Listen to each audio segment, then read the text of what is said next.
다 같이 성경을 들고 일어서시기 바랍니다.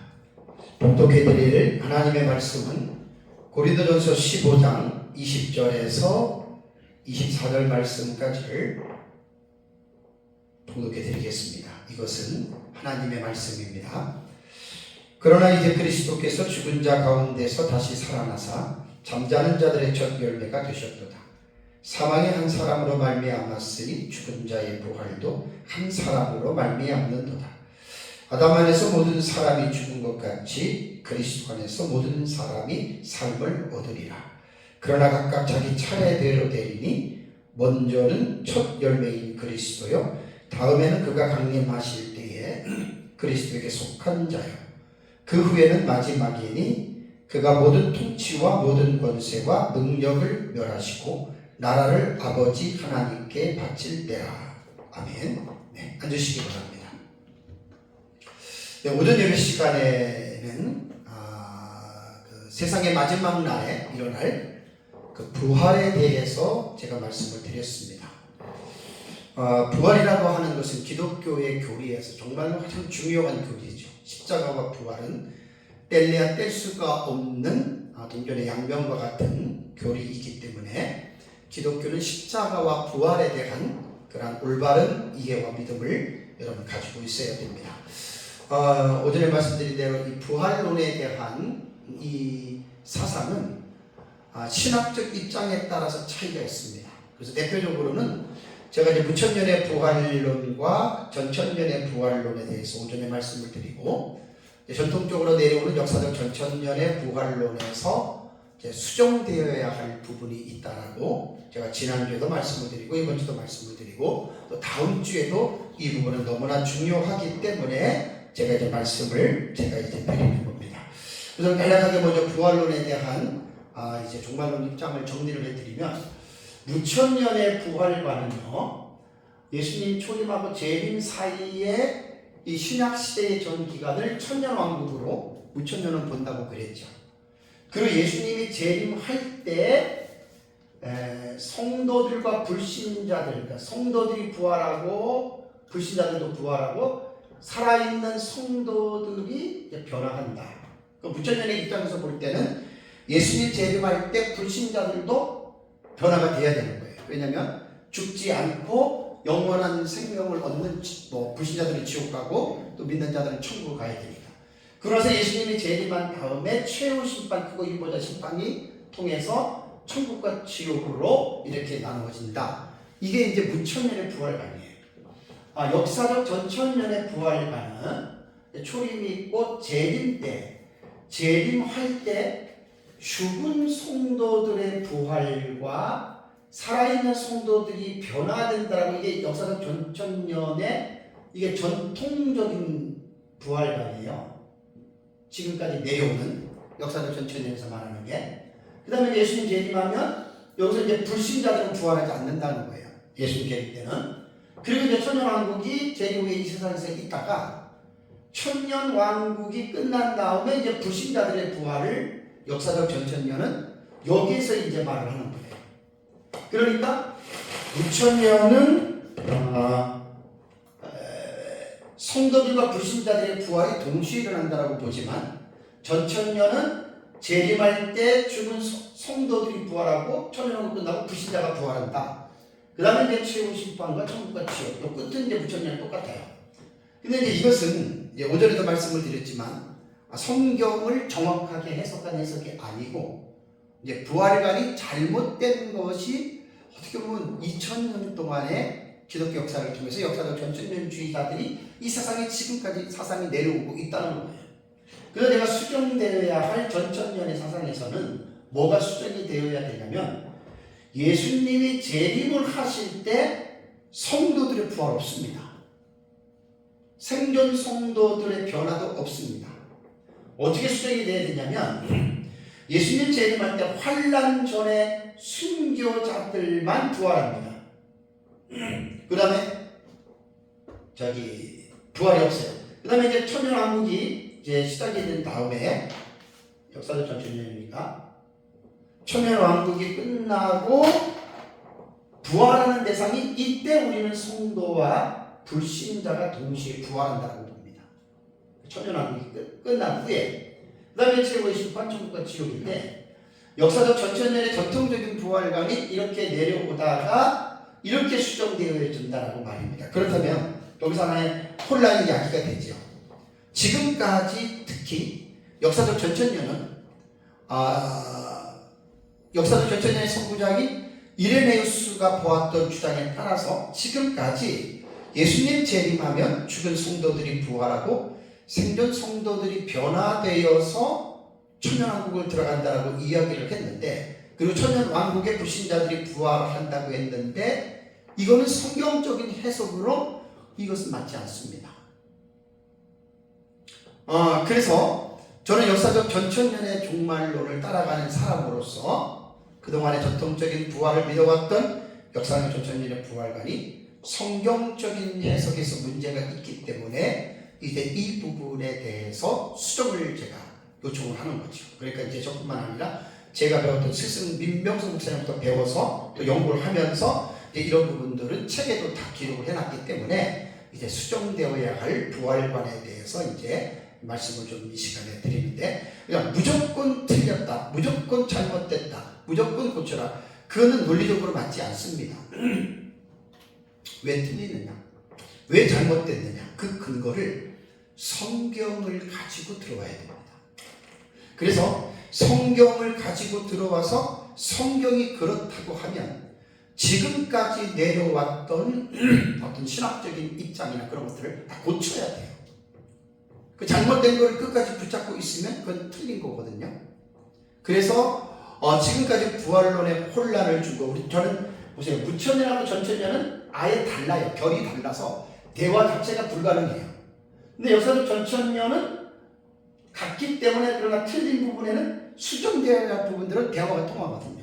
그러니까 수정되어야 할 전천년은 무천년과의 대립의 각을 제가 세우는 게 아니라, 이제 전통적인 역사적 전천년의 부활관과 예수님 재림 때 성도들의 부활과 변화가 없다, 요것을 지금 이제 이번 시간에는 말씀을 드리려고 합니다.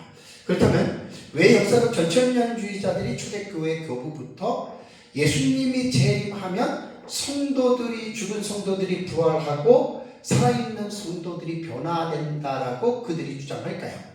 근거가 없는 게 아니에요. 근거가 있어요. 그래서 그들이 내세운 근거는 데살로니가전서 4장 16절과 제가 조금 전에 여러분들에게 봉독할 때 읽어드렸던 고린도전서 15장 23절, 요 두 가지의 본문을 잘못 해석했기 때문에 지금까지 역사적 전천년의 전통적인 부활과는 예수님 재림하면 죽은 성도들이 다 부활하고 생존 성도들이 변화돼서 천년왕국에 들어간다라고 이렇게 가르쳤습니다. 그래서 이 두 가지 본문이 왜 지금까지 해석이 잘못됐는지 이번 시간에는 좀 중요한 시간입니다. 그래서 여러분들에게 두 가지 본문을 가지고 제가 연구하면서 보아왔던 이 해석법에 대해서 여러분들에게 말씀을 드리려고 합니다. 먼저 데살로니가전서 4장을 가보십시오. 데살로니가전서 4장 16절과 17절의 내용을 먼저 보겠습니다. 16절과 17절을 보면, 주께서 무령과 천사장의 소리와 하나님의 나팔 소리로 친히 하늘로부터 강림하시니, 그러니까 예수님의 재림을 말하는 겁니다. 이때 그리스도 안에서 죽은 자들이 먼저 일어나고 그랬죠. 그러니까 예수님 재림할 때 그리스도 안에서 죽은 자들이 먼저 일어나고, 이거를 죽은 성도들이 다 부활했다고 해석을 한 거예요. 자, 맞는지 틀리는지는 제가 뒤에 서기할 때 들어보시면 됩니다. 그 다음에 17절에 그 후에 우리 살아남은 자들도 함께 구름 속에 끌어올려 공중에서 주를 영접하게 하시니 그리하여 우리가 항상 주와 함께 있으리라. 이것을 생존 성도들의 변화로 봅니다. 이 해석법이 역사적 전천년주의자들에게 있어서는, 특히 무천년도에게 포함이 되는데, 이 본문을 지금까지 절대적으로 그렇게 지금 믿고 있습니다. 죽은 성도들의 부활과 생존 성도들의 변화로 지금 읽고 있습니다. 그렇다면 16절은 예수님의 재림 시에 일어날 부활에 대한 기술이고요. 17절은 휴거에 관한 교훈이죠.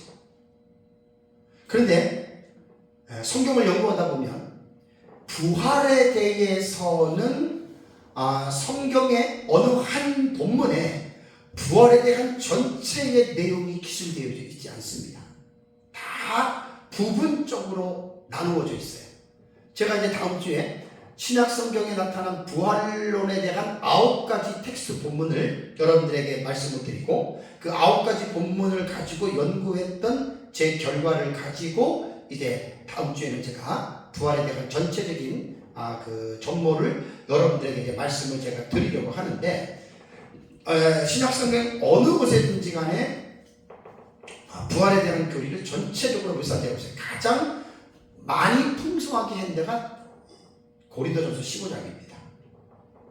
그 외에는 다 한 부분적인 면만, 부활에 대한 부분적인 면만 이렇게 언급을 했습니다. 그래서 이제 데살로니가전서 4장 16절의 본문의 말씀도 부활에 대한 묘사이기는 하나 이것도 부분적인 단면이다라고 하는 것 여러분 이것을 꼭 기억해야 되고, 성경을 해석할 때는 어떤 한 부분에서 해석을 완료하는 것이 아니라 토타 스크립트라고 전 성경 전체적인 성경의 조명 아래에 비추어서 일맥상통의 해석을 하는 것이 이것이 해석하기에 가장 중요한 목적입니다. 그래서 이제 본문의 해석도 데살로니가전서 4장 16절 17절의 해석도 종말론의 큰 틀 아닌 신학적인 책입니다. 성경의 전체적인 이 틀 안에서 이 본문과 비교하면서 견주면서 이 부분을 해석을 해야 이 부분이 올바르게 해석이 되어질 수 있다는 거예요. 지난주에 제가 계시록 20장 4절과 6절의 말씀을 통해서 부활에 대한 기본적인 책에 대해서 말씀을 드렸죠. 이것 꼭 기억하셔야 됩니다. 계시록 20장 4절을 또 한번 보겠습니다. 너무 중요하니까 이게 기준이 되어지지 않으면 해석이 지금 어렵거든요. 계시록 20장 4절을 보면 또 내가 보자들을 보니 이것은 예수님 재림 이후에 이 세상에서 이루어지는 천년왕국의 보좌거든요. 이 땅이에요. 하늘의 보좌가 아니라. 또 내가 보자들을 보니 거기에 앉은 자들이서 심판하는 권세를 받았더라. 그러니까 요한이 보았던 환상에는 천년왕국의 보좌에 이제 앉아서 심판을 하는 사람들을 본 거예요. 그러면 이제 20장 계시록 20장 4절을 네 가지 구문으로 나눈다 그랬잖아요. 이게 A절이고 그다음에 B 부분이 또 내가 보니 예수를 증언한 그 하나님의 말씀 때문에 목배임을 당한 자들의 영혼들과 그 사람들이 순교자들인데 순교자들이 두 부류가 있다고 그랬죠. 7년 환란이 시작되기 전에 아벨부터 죽었던 선지자들, 순교자들, 그 다음에 이제 7년 환란 중에 죽었던 순교자들, 이 두 부류가 있는 거예요. 그래서 B절에는 환란 전에 죽었던 순교자들을 말하는 것이고, 그 다음에 C절을 보면은 또 짐승과 그의 우상에게 경배하지 아니하고 그들의 이마와 손에 표를 받지 아니한 자들, 이 사람들도 순교자인데 환란 중에 죽었던 순교자들이에요. 그래서 20장 4절을 보면은 이 보좌에 앉아서 심판하는 자들을 보았는데 그들이 다른 사람들이 아니고 순교자들인데 두 부류의 순교자들이다. 그래서 그들이 그리스도와 더불어 천년왕국 기간 동안 천년 동안 왕노릇한다라고 하는 이 환상을 사도 요한이 본 거예요. 그리고 5절을 볼까요? 그 나머지 죽은 자들은 그 천년이 차기까지 살지 못하더라. 이는 첫째 부활이야. 자, 그렇다면 그 나머지 죽은 자는 누가 해당이 될까요? 자, 그 나머지 죽은 자는 20장 4절에서 볼 때에 두 부류의 순교자들 외에 이 땅에 살았던 사람들이 누굽니까? 성도들과 불신자들이죠. 성도들과 불신자들이 나머지 죽은 자들이란 말이에요. 근데 5절에 분명하게 가로 속에서 말하기를 그 나머지 죽은 자들은 그 천년이 차기까지 살지 못한다. 이 말은 뭐냐면 천년 왕국이 끝날 때까지 성도들과 불신자들의 부활은 없다. 이거를 꼭 전제적인 조건이고 이것을 기준으로 부활론에 딱 깃발을 세워야 된다는 거예요. 그러니까 이 본문을 나중에 처리하면 데살로니가전서 4장 16절, 고린도전서 15장 23절에서 죽은 성도들이 부활했기 때문에 계시록 20장 4절에서 그 나머지 죽은 자는 불신자만 딱 남는 거예요. 이거는 순서가 바뀌면 안 돼요. 그럼 부활에 대한 전체적인 내용이 꼬이게 돼 있는 거예요. 그래서 지금까지 역사적 전천년의 전통적인 해석이 왜 잘못되었는지는 바로 계시록 20장 4, 5절의 첫째 부활자에 대한 이 해석이 명확하게 설정되지 않았기 때문에 예수님 재림 때 죽은 성도들이 살아나고 살아있는 성도들이 변화되었다라고 하는 성경적으로 틀린 해석들이 지금까지 내려온다라고 하는 거예요. 다시 말씀드리면 요한계시록 20장 4절과 5절의 내용에서 첫째 부활자는 두 부류의 순교자들이고 나머지 죽은 자들은 성도와 불신자들이다.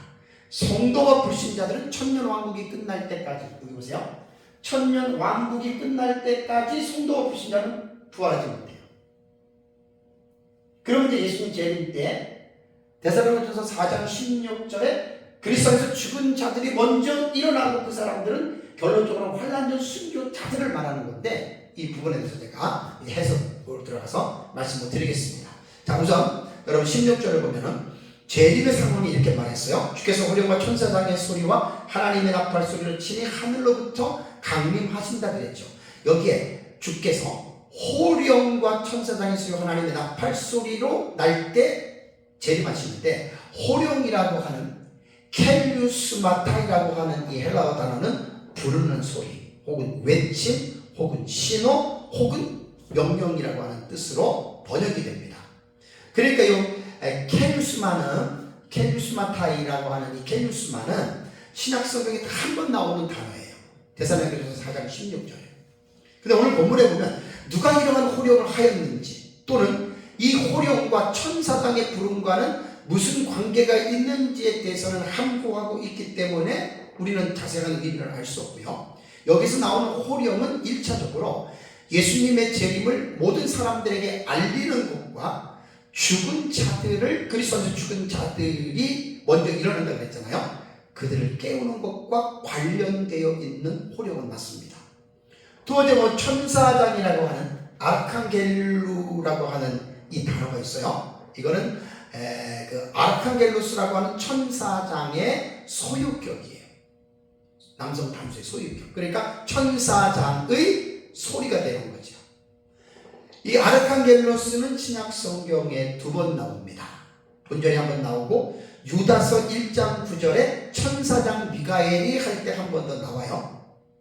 그런데 이 아르칸겔로스라고 하는 단어는 2번 나오지만 이 천사장에 관한 사상은 계시록 8장 2절, 그 다음 8장 7절 이하, 계시록 8장 10절, 8장 12절, 9장 1절, 9장 13절, 계시록 11장 15절에서도 이 천사장에 대한 이 사상이 나옵니다.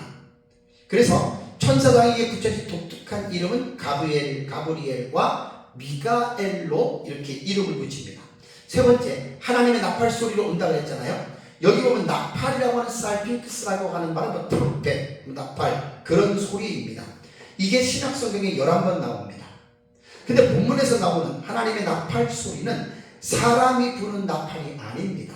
나팔의 소유가 된 소유격이 뭐냐면 하나님의잖아요. 그렇죠? 배우 하나님에 의하여 불려지는 나팔이기 때문에 하나님의 사역을 수행하는 천사들이 불 가능성이 있는 나팔로 보면 됩니다.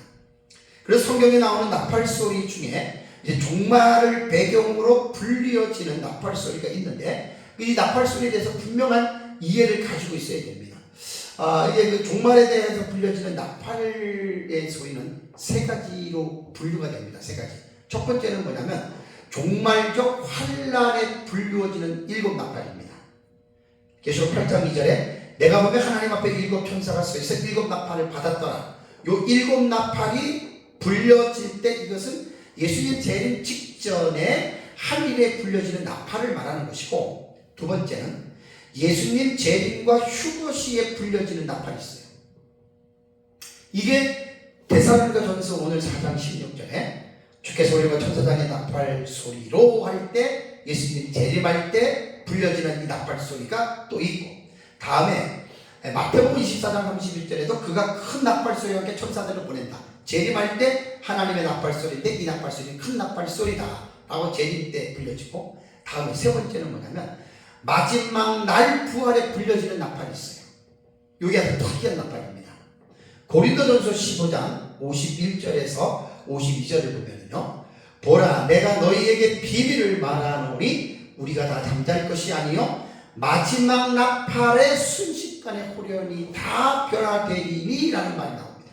나팔 소리가 나면 죽은 자들이 썩지 아니할 것으로 다시 살아나고 우리도 변화되리라. 그러니까 마지막 날의 나팔 소리에 성도들의 부활과 생전 성도들의 변화가 나타난다는 거예요.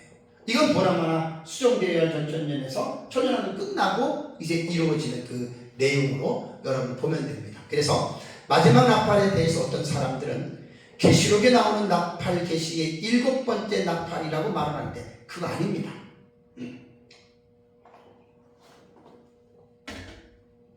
계시록에서 말하는 7번째 나팔은 한일해가 이렇게 시작이 되는 한일해가 시작이 되면 7번째 나팔은 후삼년 반이 끝날 때 여기 다 끝나기 전에 나팔 계시. 그렇기 때문에 이거는 마지막 나팔은 이걸 말하는 게 아니라 천년왕국 끝나고 불리우는 나팔이 이게 마지막 나팔입니다. 이거 이해를 해야 되는데 이해하지 못하는 분들이 의외로 많아요. 그러니까 볼 때 이제 전체적으로 볼 때 그렇다는 이야기입니다. 자, 그럼 이제 부활의 사건을 한번 볼까요? 자, 예수님께서 재림하실 때에 이제 부활이 난다고 했는데 오늘 4장 16절에는 그리스도 안에서 죽은 자들이 먼저 일어나고 이랬습니다. 자, 그럼 여기에서 이 말씀을 어떻게 해석하느냐가 정말 중요합니다. 자, 그리스도 안에서 죽은 자들이 먼저 일어난다. 그래서 문천년주의자들은 죽은 성도들과 불신자들을 여기서 그리스도 안에 죽은 자들이 먼저 죽은 성도로 해석을 하고요. 불신자들 같이 여기다 붙입니다. 그러나 역사적 전천년주의자들은 여기에서 성도들만 부활하고 또 생전 성도들이 변화된다까지 덧붙여가지고 역사적 전통적인 종말로는 이렇게 해석을 합니다. 그래서 이제 무천년이나 전통적인 전천년이나 예수님 재림할 때 죽은 성도들이 부활하고 생전 성도들이 변화된다는 말을 지금까지 이렇게 믿고 있는 거예요. 자, 우리가 성경을 해석하는 데 있어서 본문을 주의 깊게 살피지 않고 우리가 카더라라고 하는 전에 들었던 지식을 선지식으로 알고 그것이 고정관념이 되어서 그 고정관념을 버리지 못하는 경우들이 얼마나 많은지 모릅니다. 두 가지만 예를 들어볼게요.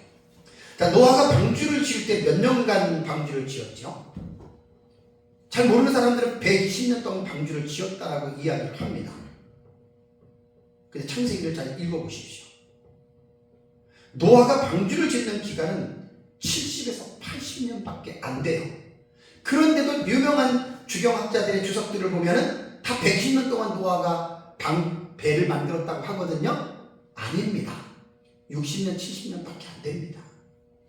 7, 80년 정도. 그 다음에 또 창세기 12장 1절에 아브라함의 소명, 하나님께서 아브라함에게 임하셔서 너는 본토주자 아비 집을 떠나서 내가 내게 지시하는 땅으로 가라. 그거를 갖다가 갈대아 우르에서 소명을 받은 것으로 사람들이 착각하고 있어요. 창세기 12장 1절에 아브라함의 소명은 갈대아 우르가 아니라 11장에 보면 하란에 있을 때 소명을 받은 겁니다. 자, 이렇듯 성경을 보면 깊이 있게 성경을 연구하지 않으면 우리가 고정관념, 선지식으로 카더라라고 하는 들었던 이러한 잘못된 지식을 가지고 지금도 그걸 끝까지 붙잡고 나가는 사람들이 꽤 있습니다. 이런 것들은 올바른 성경 해석법이 아닙니다.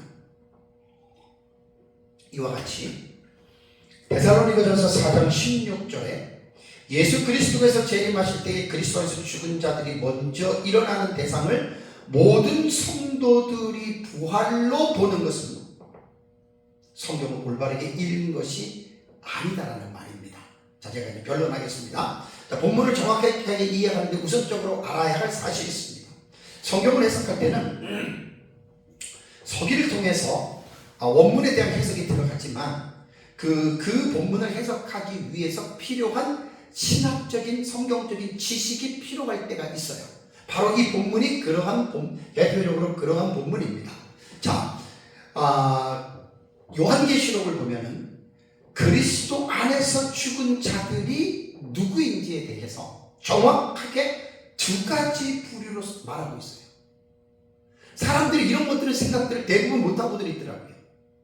제가 요한계시록을 연구를 하면서 여러분 깨달은 것인데, 요한계시록에서는 그리스도 안에서 죽은 자들을 두 가지 부류로 분명히 얘기를 합니다. 첫 번째는 순교자, 두 번째가 일반 성도들입니다.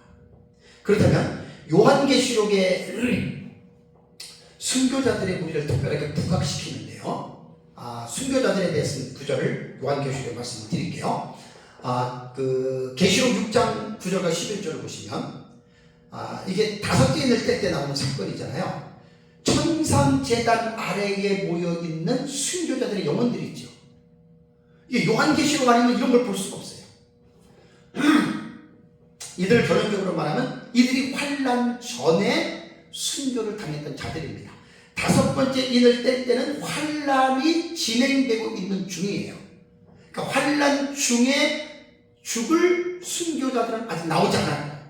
본문 6장을 잘 보면 이들은 환난 전에 죽었던 순교자들인데 그들만 제단 아래에 영혼들이 모여있다라고 표현을 했고, 그리고 이제 6장 9절을 보시면요, 6장 9절에 죽임을 당한 영혼들이 제단 아래에 있다라고, 이들 환난 전 순교자들이죠. 그 다음에 6장 11절을 보면은 거기에서 11절 보십시오. 각각 그들에게 흰 두루마리를 주시며, 이들은 누구냐면은 환난 전의 순교자들이에요. 흰 두루마리를 주면서 아직 잠시 동안 쉬되 그들의 동무종들과 형제들도 자기처럼 죽임을 당하여 구석 차이까지 하리라. 그러니까 환난 중에, 하늘에 치는 환난 중에 먼저 죽었던 순교자들이 환난 전 순교자인데, 그들에게 지금 너희 동무종들과 형제들도 너희들처럼 죽을 것이다.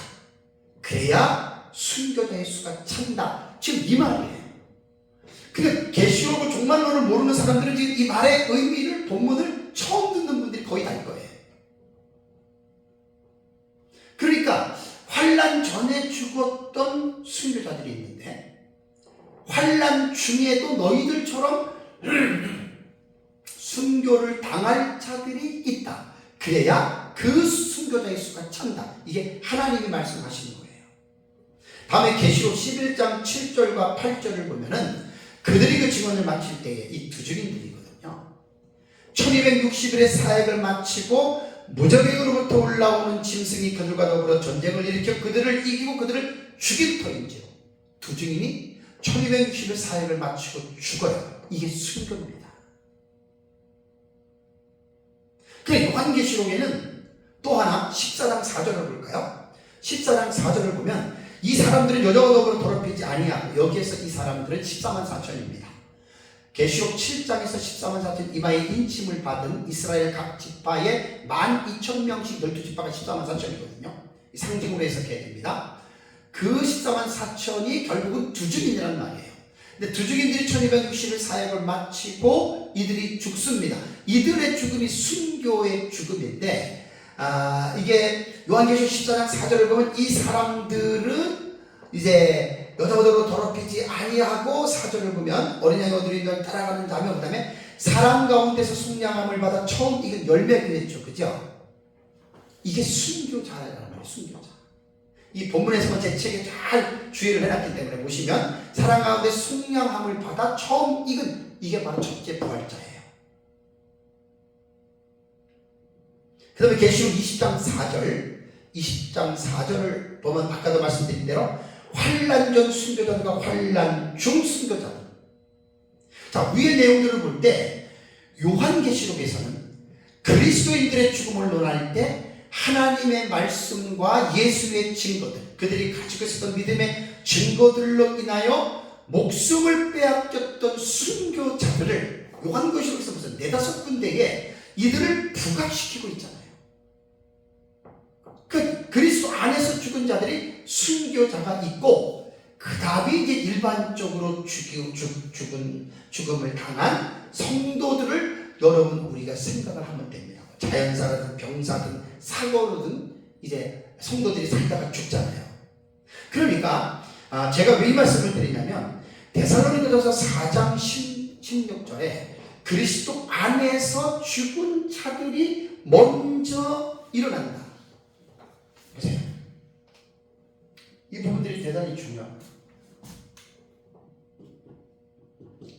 그리스도 안에서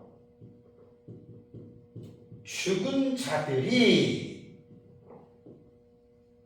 먼저 일어나고 이제 부활이거든요. 그럼 여기에서 일반적으로 무천년이나 전천년이 그리스도 안에서 죽은 자들이 부활한다라고 하는 말을 성도로 집어넣고, 그 다음에 여기에 생존 성도들의 변화를 나타나요. 조금 전에 제가 본문을 이해하기 위해서 우리가 알아야 할 사실이 뭐냐면, 그리스도 안에서 죽은 자들이 어떻게 된다 그랬어요? 두 부류가 있다 그랬죠. 그죠? 순교자의 무리와 일반 성도들입니다. 성경을 이렇게 폭넓게 지식을 갖고 있지 않으면 엉뚱한 해석이 내려올 수밖에 없다라고 하는 말이에요. 그래서 데살로니가전서 4장 16절에 그리스도 안에서 죽은 자들은 모든 성도들로 보면 안 되는 거예요. 순교자들로, 일반 성도들로 반드시 요한계시록에서는 두 대상으로 말을 하고 있기 때문에, 그리스도 안에서 죽은 자들이 순교자들을 말하는 것일까, 일반 성도를 말하는 것일까? 이거 아마 대부분 처음 들을 거예요, 이런 말. 저한테 강의를 듣거나 배우지 않는 사람들 외에는 이런 말을 좀 딱 처음 들을 거예요. 근데 여러분, 제가 하는 말이 어거지가 아니잖아요. 성경을 합리적으로 해석하는데 제가 그 말씀을 드리는 거란 말이에요. 그러니까 성경을 가지고 성경을 해석할 때는 토타 스크립트라, 전체 성경의 안에서, 조명 아래에서 일맥상통하게 해석을 해야 되잖아요. 그래서 그리스도 안에서는 죽은 자들이 요한계시록의 표현상으로 볼 때는 순교자와 일반 성도가 있는데, 여기에서 두 부류의 사람들이 다 살아날까, 아니면 둘 중에 하나만 살아날까? 아마 이 얘기도 처음 듣는 분들은 뭔가 조금 귀가 열릴 겁니다.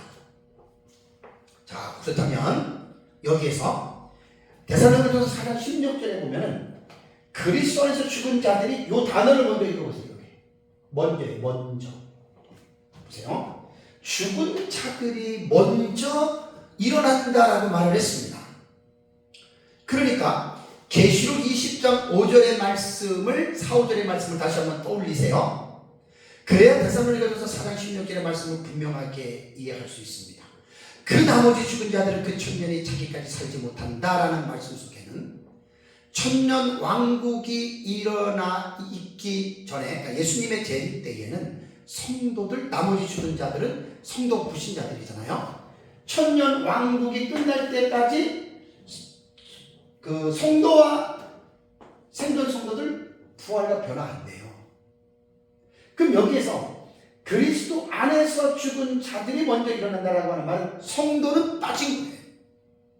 불신자도 빠진 거예요. 그러면 남는 대상 순교자들 무리밖에 없거든요. 순교자의 무리는 제가 몇 가지가 있다고 했어요? 환난 전 순교자와 환난 중 순교자가 있다고 했죠. 환난 전 순교자가 계시록 20장 4B절이고, 환난 중 순교자가 계시록 20장 4C절이에요. 이거를 잘 성경을 깊이 있게 봐야 돼요. 그러니까 계시록 20장 4, 5절에서 나머지 죽은 자들의 성도와 불신자가 빠져버리니까 일반 성도들은 아니라는 거예요. 순교자들밖에 없는 거예요.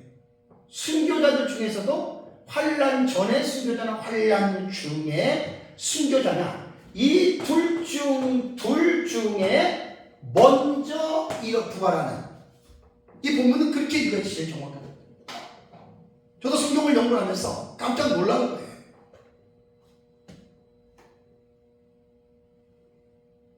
먼저라고 하는 말이요, 헬라어 프로톤입니다.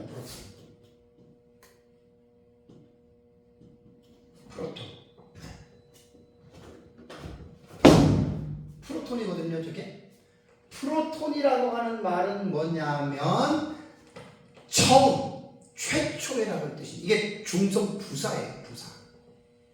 그래서 우리말 성경은 먼저라고 번역한 거예요. 먼저, 순서적으로 말할 때 먼저, 그러니까 둘이든 셋이든 넷이든 간에 여러 가운데에 먼저 일어난다, 먼저 부활한다라고 하는 말입니다. 근데 이 단어가 계시록 20장 4절 5절에 첫째 부활이죠. 첫째 부활.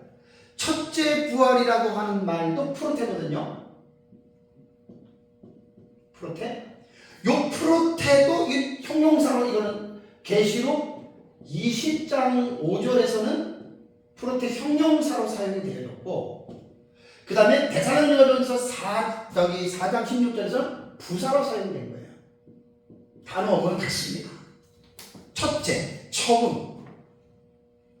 그러니까 계시록 20장 5절에도 첫째 부활이라고 하는 말은 사람 가운데에 부활한 사람들 중에 first란 말이에요. first. 첫 번째로 부활한 자. 그들이 환난 중 순교자와 환난 전 순교자들을 첫째 부활자라고 이렇게 말을 했기 때문에 데살로니가전서 4장 16절에 그리스도 안에서 죽은 자들이 하면은 예수님 재림 때니까 일반 성도는 없어요. 순교자들밖에 없어요. 순교자들도 환난 전 순교자, 환난 중 순교자, 이 둘 중에 하나, 누가 먼저 부활하느냐, 여기에서는 먼저 부활하는 자는 환난 전 순교자들이 예수님 재림 때 부활한다 말이에요. 선뜻 받아들이기가 어려운 줄 알아요. 저는 지난주에 말씀드린 제가 첫째 부활에 대한 연구는 수백 시간이 넘게 들어갔어요. 엄청나게 많은 시간을 투자해서 이 본문들을 이렇게 제가 지금 정리를 한 겁니다.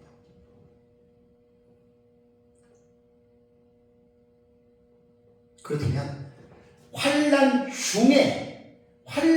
중에 순교했던 자들은 언제 부활하느냐, 다음 주에 자세히 말씀드릴게요. 이들이 두 증인들의 부활은 환난 중이니까 전사 3일반 마치고 1260일 마치고 죽지요. 그리고 3일반 만에 살아나지요. 시기적으로 말하면 예수님 재림 전에 1260을 마치고 두 증인들은 요 시점에서 두 증인들이 먼저 부활한다. 환난 중 순교자. 예수님 재림 때는 환난 전 순교자, 부활의 시점, 이렇게 차이가 나는 거예요. 환난 중 순교자, 환난 전 순교자. 요건 수정이 되어져야 돼요. 정체면에서. 다시 말씀을 드리면 왜 이러한 추론이 가능했냐면 계시록 20장 4절과 5절에 그 나머지 죽은 자들은 그 천년이 차기까지 살지 못한다. 나머지 죽은 자는 두 부류의 순교자들 외에 나머지 사람들은 성도와 불신자들밖에 없잖아요. 그들은 성도와 불신자들은 천년왕국이 끝나야 부활하기 때문에 예수님 재림은 천년왕국 전이니까 일반 성도는 해당이 되지 않고 두 부류의 순교자 4B절 4C절에 환난 전 환난 중 순교자들인데 이 둘 중에 하나에서 먼저라고 하는 프로톤은 포스트란 말의 처음입니다. 이게 바로 데살로니가전서 4장 16절을 올바르게 해석하는 기간입니다. 환난 중 순교자는 벌써 전사전을 마치고 죽었다가 부활했잖아요. 자, 다음에 두 번째 고린도전서 15장을 보겠습니다. 이렇게 읽으면 데살로니가전서 4장 16절 이렇게 읽으면 가장 정확하게 읽는 거예요. 이걸 이제 역사적 전천년이나 무천년은 뭐 다르기 때문에 대화는 안 되지만 이 부분을 그렇게 했다는 겁니다. 자, 고린도전서 15장 이제 20절에서 24절은 제가 다음 주에 하도록, 이게 내용이 길어서 다 설명하기 힘들고 23절을 먼저 보겠습니다. 23절. 그러나 각각 자기 차례대로 되리니 그랬죠.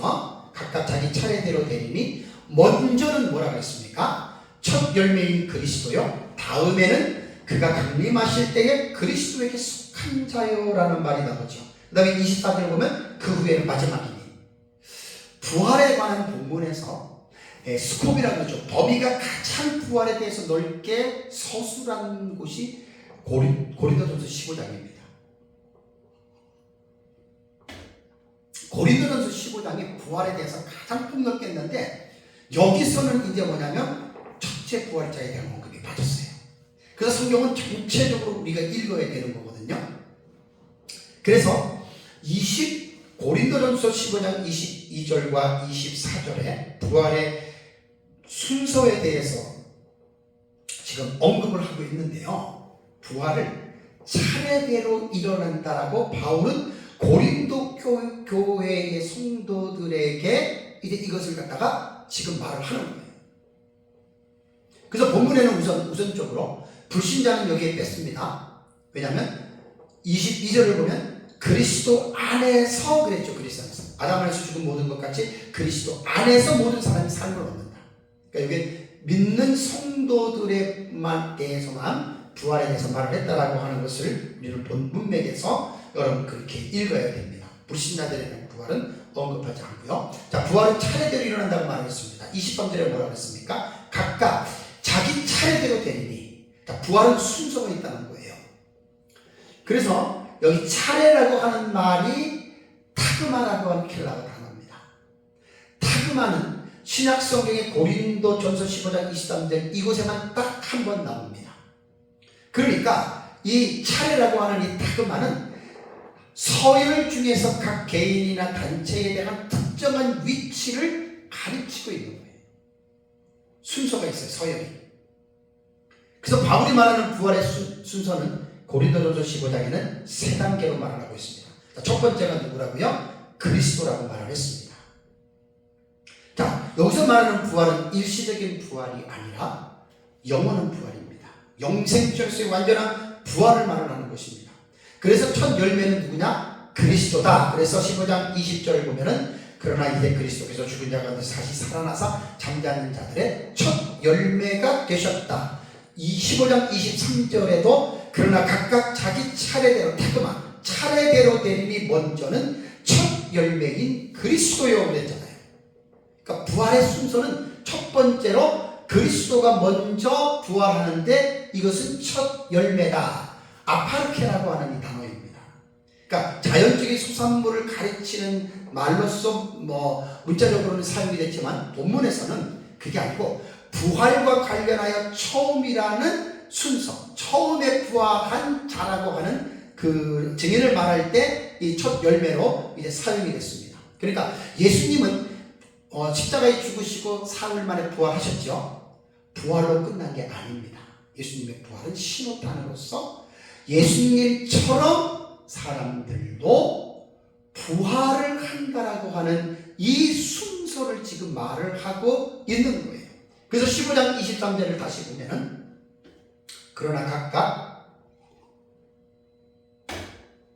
자기 체험에서 첫 열매인 그리스도의 그 다음에 뭐라고 했습니까? 다음에는 첫 열매 그 다음에는 이 사람으로서는 첫 번째예요.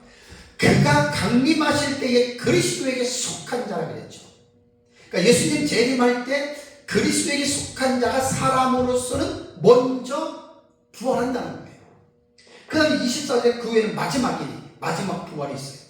그러니까 이 사람의 부활은 두 단계로 말하는 거예요. 예수님 재림할 때 한 부류가 마지막에 또 부활한다. 그러니까 이건 무천년은 이 본문을 잘못 읽은 거고 역사적 전천년이 잘 읽었어요. 근데 이제 지금까지 내려오는 전통적 역사적 전천년은 예수님 재림할 때 성도들과 생존 성도들 변화 안 하는데 그걸 거기다 잘못 해석해가지고 데살로니가전서 4장 10절 잘못 해석하고 본문도 이제 이 해석법을 그렇게 했단 말이에요. 그걸 제가 수정하는 차원에서 말씀을 드리는 겁니다. 그래서 고린도전서 15장 23절에는 다음에는 그가 강림하실 때에 그리스도에게 속한 자라. 그리스도에게 속한 자다라고 하는 말입니다. 대상이. 그렇다면 그리스도에게 속한 자는 누굴 말할까요? 무천년이나 전천년이나 다 여기서 모든 성도를 해석했단 말이에요. 여러분 이 단어를 보십시오. 그리스도에게 속한 자라는 말은 모든 성도를 말하는 게 아닐 수도 있어요. 근데 본문은 아니에요. 왜냐하면 계시록 20장 4절과 5절을 또 생각해 보시기 바랍니다. 그걸 제가 첫 번째로 삼으라고 그랬잖아요. 기준으로. 죽은 성도들의 부활은 예수님 재림 때 없다니까요.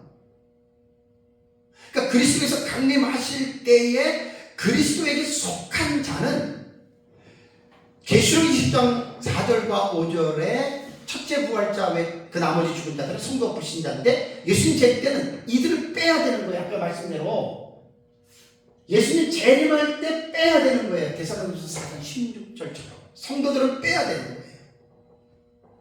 그럼 여기에서 두 부류밖에 없잖아요. 환난 전 순교자, 환난 중 순교자. 환난 중 순교자는 먼저 재림 전에 부활했다고 그랬죠. 두 증인들. 그럼 환난 전 순교자들밖에 없는 거예요.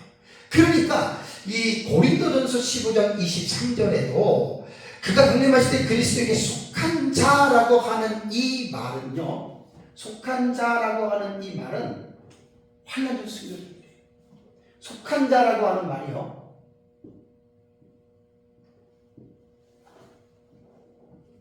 그리스도의 그리스도.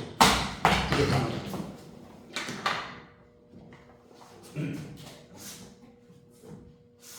그리스도에게 이게 보면은 속한 자. 이 그리스도예요. 이 그리스도는요. 크리스토스라고 하는 그리스도라고 하는 소유격이에요. 속격이에요. 그러니까 그리스도에 그러니까 그리스도에게 있는 자들이다 그 말입니다. 그러면 그리스도에게 소유된 자들이라고 해서 모든 죽은 성도들이라고 하는 이 해석은 잘못된 거란 말이에요. 제가 안 그래요? 그리스도 안에서 여기 보면은 그가 강림할 때 그리스도에게 속한 자라고 해요. 속한 자.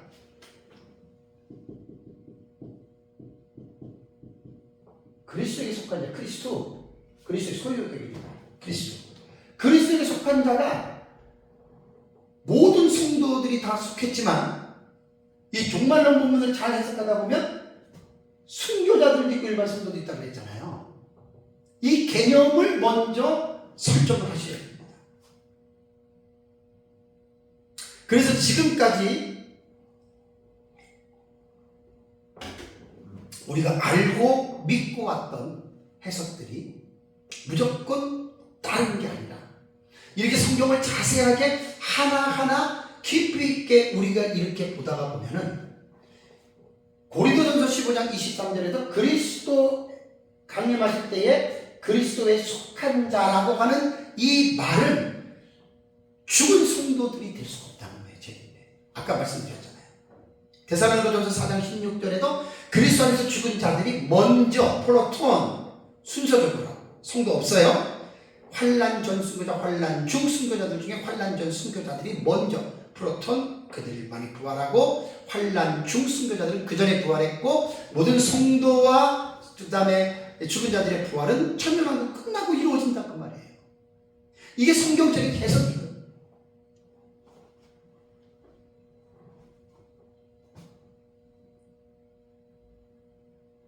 계시록의 내용으로 볼 때 예수님 재림은 6번째 대접을 쏟을 때에 예수님 재림하죠. 그 예수님 재림할 때 그 계시록 19장을 보면 11절 이하에 보면은 예수님이 흰말 타고 내려올 때 뒤에 흰말을 탄 군대들이 따라오죠. 그들이 뭐냐면 이 두 주인들이라는 거예요. 1564년 두 주인들이 승천해서 천상의 시온산에 있죠. 14장 1절에 보면은 시온산. 이들이 이제 후사님발에 있다가 재림 때에 예수 그리스도와 함께 백마탄 군대로 두 주민들이 내려오는 거예요. 그럼 재림 때에 환난 전 순교자들이 부활한다 그랬죠. 그러면 이해를 하기 위해서 데살로니가서 4장 14절 보십시오. 데살로니가서 4장 14절 보면 우리가 예수께서 죽으셨다가 다시 살아나심을 믿을진데 이와 같이 예수 안에서 자는 자들도 하나님이 그와 함께 데리고 오시리라 그랬잖아요. 그러니까 이 본문을 전천년에도 무천년에도 다 예수 안에서 자는 자를 죽은 성도들로 보는 거예요. 왜냐하면 이때가 예수님의 재림 때거든요. 그러면 죽은 성도들로 지금까지 해석해 왔는데 왜 이 해석이 틀리냐면 계시록 20장 4, 5절에 첫째 부활자들 외에 나머지 죽은 자들은 성도가 불신자들이에요. 그들은 재림 때에 부활 안 한단 말이에요. 그럼 여기서 그리스도 안에서 자는 자들 딱 한 부류밖에 없어요. 환난 전의 순교자들. 그러니까 환난 중 순교자는 1260일 사역을 마치고 부활해서 시온산에 올라갔다가 부활한 몸으로 예수님 재림 때 백마 타고 내려오죠. 그럼 환난 전 순교자들은 아직 부활하지 않았단 말이에요. 그래서 예수 안에서 자는 자들은 환난 전 순교자들을 말하는 거예요. 모든 순교를 말하는 게 아니에요. 그래서 그 환난 전 순교자들을 예수님께서 이제 재림하실 때 환난 중 순교자들은 부활했고 환난 전 순교자들을 그때 이제 그들을 부활시키는 거예요. 재림할 때. 본문을 여러분 그렇게 보는 것이 가장 여러분 옳습니다. 왜냐하면 순교자들은 계시록 6장을 보니까 5개의 인을 뗄 때에 순교자들의 영혼이 제단 안에 있었잖아요. 그렇죠? 그 육체는 땅에 있었단 말이에요. 그러니까 부활은 죽었던 육체와 영혼이 함께 연합되는 게 그게 부활이거든요. 그러니까 예수님 재림 때에는 환난 전 순교자들만 부활한다라고 하는 것. 이게 성경적으로 가장 올바른 말입니다. 다음에 데살로니가서 3장 13절 그 앞절을 볼까요?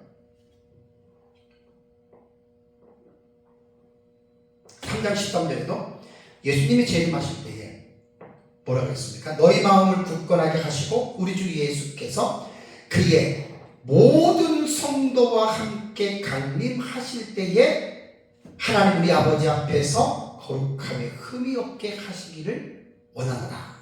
자, 예수 그리스도께서 강림하실 때에 그의 모든 성도와 함께 그랬죠. 그러니까 여기서 봐라. 그의 모든 성도니까 죽은 성도들이 다 아니냐? 지금까지 그렇게 해석을 해왔다는 거예요. 지금도 마찬가지로 해석을 합니다. 근데 여기서 성도라고 하는 이 단어 있잖아요. 성도. 성도라고 하는 단어가 뭐냐면 하기오스입니다. 이게 하기오스라고 하는 이 단어는 거룩을 말하는 거예요. 물론 성도로도 번역이 됐어요. 근데 하기오스가 모든 성도로 번역되는 게 아닙니다. 유다서 1장 4절을 보면은 하기오스를 거룩한 자라고 번역을 했습니다. 그러니까 모든 성도와 함께 강림하신다고 했으니까 이 번역에 따라서 그냥 우리는 죽은 성도들이 다 부활해가지고 지금 오는 걸로 생각을 하잖아요. 근데 여기에서는 모든 성도를 하기오스를 성도로 번역하지 말고 모든 거룩한 자와 함께 예수님께서 오신다라고 이렇게 번역을 하는 것이 여러분 옳습니다. 그러니까 모든 거룩한 자들이라고 말을 한다면 여기에서는 순교자들을 의미하는 거예요. 그래서 사실은 예수님 재림할 때 상황을 여러분들이 잘 생각해 보시면 이미 환난 중 순교자들 부활한 몸으로 예수님 재림 때 내려오잖아요. 그들이 거룩한 자들이고 그 다음에 이 땅에서 환난 전 순교자들이 부활하잖아요. 그러니까 여기서는 모든 거룩한 자는 우리말로 번역할 모든 성도들 이건 아니에요. 하기오스를 성도들로 번역하면 딱 픽스가 돼요. 고정이 되거든요. 그러니까 빼도 박도 못하고 모든 죽은 성도들이 부활했다라고 예수님 데려온다라고 이렇게 말을 하는 거란 말이에요. 그래서 저는 우리말 번역에 하기오스를 요 본문에서는 성도로 번역하고 이게 결정적인 치명적인 실수입니다. 그래서 유다서 1장 14절 말씀처럼 모든 거룩한 자들과 함께 이렇게 번역하면 이제 이 부분에 대해서 우리가 충분히 이해할 수 있습니다. 왜냐하면 다시 제가 또 말씀을 드리면 계시록 20장 4절과 5절의 첫째 부활자, 그 나머지 죽은 자, 성도와 불신자예요. 성도와 불신자는 재림 때 부활 안 합니다. 딱 두 부류밖에 없어요. 환난 중승. 그러니까 이 본문들을 고린도전서 15장 23절도 그렇게 해석을 해야 돼요. 데살로니가전서 3장 13절 14절 다 그렇게 여러분 이 본문을 우리는 그렇게 해석을 해야 됩니다. 그래서 제가 이 부활에 대한 이 본문을 연구를 할 때 우리말 성경 11가지 역본들을 제가 참조를 했습니다. 근데 여기서 보면은 그에게 다시 이제 고린도전서 15장 23절입니다. 여기에 보면은 두 가지로 번역을 했어요. 11가지 역본이. 뭐로 번역했냐면 그에게 속한 자로 번역을 했고 그 다음에 또 하나는 모든 성도로 번역한 역본이 있어요. 자, 이거 한번 보세요. 여러분들 한번 말씀을 드려보시면 이게 참 기가 막힌 말입니다. 그에게 속한 자, 우리말 개정하고 개역하고 바른 성경하고 쉬운 성경, 킹흠정, 한글킹, 우리말 새 번역은 그리스도에게 속한 사람이다. 그러니까 여기 그리스도에 속한 사람이라고 하는 말은 제가 아까 말씀드린 대로 그리스도를 소유격으로 볼 때 이 사람들은 순교자와 일반 성도라고 하는 가정을 해가지고 그게 구분할 수가 있잖아요. 그런데 모든 성도로 번역한 역본이 공동번역, 현대인, 현대어 성경 세 가지는 아예 어떻게 번역을 했냐면 그리스도를 믿는 사람들이 그리스도를 믿었던 모든 성도들, 그분의 모든 백성들 이렇게 세 가지 역본은 번역을 했습니다. 이 위의 역본들은요, 현대인과 현대어와 공동번역은 아주 중대한 오류가 있습니다. 왜냐하면 예수님 재림하실 때에 그분의 모든 백성, 모든 성도가 살아난다라고 하는 번역을 했기 때문에 이거는 번역자의 개인의 결례가 들어갔고 아예 픽스드, 고정을 시켜놨기 때문에 누가 봐도 예수님 재림할 때 모든 성도들이 부활한다라고 밖에 해석할 수밖에 없는 거예요. 이거 여러분 지금 되게 중요한 부분입니다. 제가 깊이 있게 연구를 했기 때문에 그리스도에게 속한 자라고, 그리스도의 죽은 자 속한 자라고 하는 말은 이러한 가정을 충분히 상상할 수가 있잖아요. 근데 모든 성도라고 말할 때는 이것 가정이 안 되는 거예요. 그래서 현대어, 현대인, 공동번역은 아주 심각하게 이 번역이 오류입니다. 자기들은 못하고 하겠지만 제가 정말로 연구한 사람의 입장에서 볼 때 이렇게 번역하면 절대로 안 됩니다. 왜 제가 이렇게 자신 있게 말씀을 드리냐면 지난주에 계시록 20장 4절과 6절에 대한 부분을 설명하면서 첫째 부활자에 대한 그 나머지 죽은 자들 그걸 정확하게 정의를 내렸잖아요. 그리고 그 부분이 기준이 되어서 데살로니가전서 4장 13절, 14절, 16절, 고린도전서 15장 23절을 볼 때 예수님 재림 때 상황을 말을 할 때 부활하는 자들은 성도가 될 수 없다는 거예요.